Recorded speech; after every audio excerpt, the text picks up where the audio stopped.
வழக்கம். உங்க நேரத்தையும் உங்க கவனத்தையும் திரும்ப உங்க கைக்குள்ள கொண்டு வந்து உங்க வாழ்க்கைய உங்க கண்ட்ரோலுக்கு கொண்டு வரணும்னு நினைக்கிறீங்களா? அப்போ இது உங்களுக்கு தான். வாங்க நம்ம ப்ரொடக்டிவிட்டிய அடுத்த லெவலுக்கு கொண்டு போறது எப்படின்னு பார்க்கலாம். இந்த ஃபீலிங் நம்ம எல்லாருக்குமே நல்லா தெரியும் இல்லையா? நாள் முழுக்க அவ்ளோ பிஸியா ஓடிட்டே இருப்போம். ஆனா நாள் கடைசியில திரும்பி பார்த்தா நாம முடிக்கணும்னு நினைச்ச முக்கியமான வேலை எதுவுமே முடிஞ்சிருக்காது. வெறும் பிஸியா இருந்தது மட்டும்தான் மிச்சம். நம்ம எங்க தப்பு பண்றோம்? நம்ம உடனே சொல்ற காரணம் என்ன? டைமே இல்ல அப்படின்னு தான். ஆனா உண்மையிலேயே அதான் பிரச்சனையா? இல்லவே இல்ல. பிரச்சனை டைம்ல இல்ல. அது நாம மேனேஜ் பண்ற விதத்துல தான் இருக்கு. அதாவது நம்ம கிட்ட ஒரு சிஸ்டம் இல்ல. அதனால தான் நம்ம நேரம் சும்மா கரைஞ்சு போயிட்டு இருக்கு. சரி, நம்ம டைமை மேனேஜ் பண்ண ட்ரை பண்ணாலும் ஏன் திரும்ப திரும்ப ஃபெயில் ஆகுறோம்? ஏன் இந்த ப்ரொடக்டிவிட்டி இல்லாத ஒரு சைக்கிள்ல மாட்டிக்கிட்டு முழிக்கிறோம்? வாங்க அத பத்தி கொஞ்சம் ஆழமா பாப்போம். இந்த தோல்விக்கு சில பொதுவான காரணங்கள் இருக்கு. முதல்ல எது முக்கியனே தெரியாம எல்லாத்தையும் செய்ய முயற்சி பண்றது. ரெண்டாவது சொல்லவே வேணாம், நம்ம மொபைல் ஃபோன் நம்மளோட ஃபோக்கஸை மொத்தமா காலி பண்ணிடுது. அப்புறம் பாருங்க, முக்கியமான வேலையை விட்டுட்டு அவசரமான வேலையை முதல்ல செய்யறது. இதனால நம்மளோட கோல்ஸ் எல்லாம் தள்ளி போயிட்டே இருக்கும். கடைசியா இது எல்லாத்துக்கும் ஆணி வேர் என்னன்னா, பிளானிங்கும் இல்ல, டிசிப்ளினும் இல்ல. சரி, இந்த தவறுகள் எல்லாம் சேர்ந்து என்ன ரிசல்ட் கொடுக்குது? இதனால நம்ம வாழ்க்கையில என்ன இம்பாக்ட் ஏற்படுதுன்னு ஒரு செகண்ட் யோசிச்சு பாருங்களேன். இதுதான் ரிசல்ட். நாம பிஸியா இருக்கோம், ஆனா ப்ரொடக்டிவா இல்ல. இந்த பிஸியா இருக்கிறதுங்கிறதே ஒரு மாய மாதிரி, ஒரு ஹாம்ஸ்டர் வீல்ல ஓடுற மாதிரி தான். ஒரே இடத்துல சுத்திட்டே இருக்கோம், ஆனா ஒரு இன்ச் கூட முன்னாடி போகல. சரி, இந்த குழப்பத்திலிருந்து வெளியே வந்து கண்ட்ரோலை நம்ம கைக்குள்ள கொண்டு வரதுக்கு ஒரே ஒரு சிம்பிள் ரூல் இருக்கு. இந்த ஒரு ரூல் தான் நம்மள மொத்தமா மாத்த போகுது. வாங்க அது என்னன்னு பார்க்கலாம்.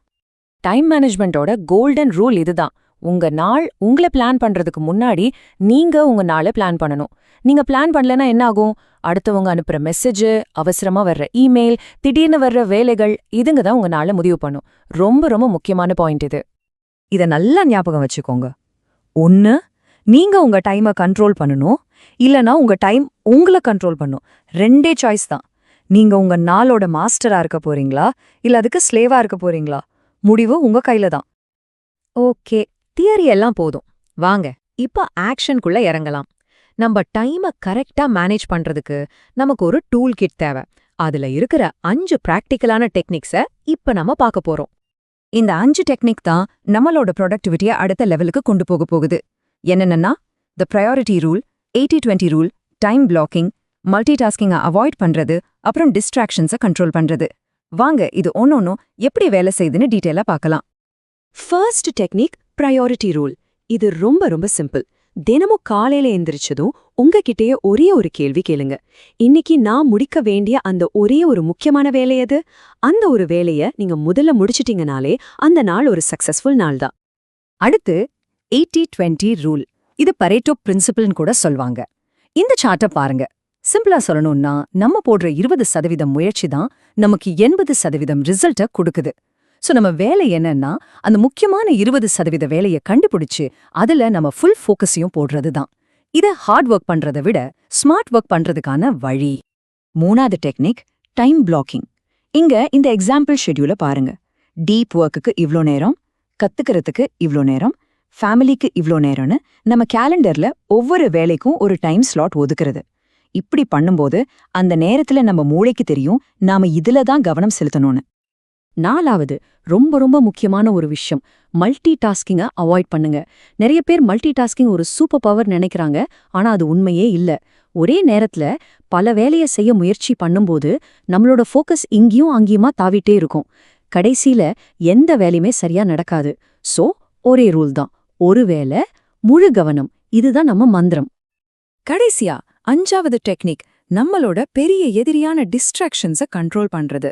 மொபைலை சைலண்ட்ல போடுங்க. சோஷியல் மீடியா யூஸ் பண்றதுக்குன்னு ஒரு டைம் வச்சுக்கோங்க. எல்லா நோட்டிஃபிகேஷன்ஸையும் ஆஃப் பண்ணிடுங்க. ஒன்னு மட்டும் ஞாபகம் வச்சுக்கோங்க, ஃபோக்கஸ் தான் பவர். அதை தேவையில்லாம வீணாக்காதீங்க. சரி, இப்ப பிளான் பண்ணி ஒரு நாள் வேலை செஞ்சா எப்படி இருக்கும், பிளான் பண்ணாம செஞ்சா எப்படி இருக்கும்னு ஒரு ரியல் லைஃப் கம்பேரிசன் பார்க்கலாம். இந்த வித்தியாசம் உங்களை கண்டிப்பா ஆச்சரியப்படுத்தும். இந்த கம்பேரிசனை பாருங்க. லெஃப்ட் சைட்ல இருக்கிறது பிளான் இல்லாத ஒரு நாள். 5 வேலைய ஆரம்பிச்சிருக்காங்க, ஆனா ஒன்னு கூட முடியல. எல்லாம் பாதி பாதியா நிக்குது. ஆனா ரைட் சைட்ல பாருங்க, தெளிவான பிளானோட வேலை செஞ்ச நாள். 3 முக்கியமான வேலைய செஞ்சாலும் அத முழுசா முடிச்சிருக்காங்க. இதுதான் பிளானிங்கோட பவர்.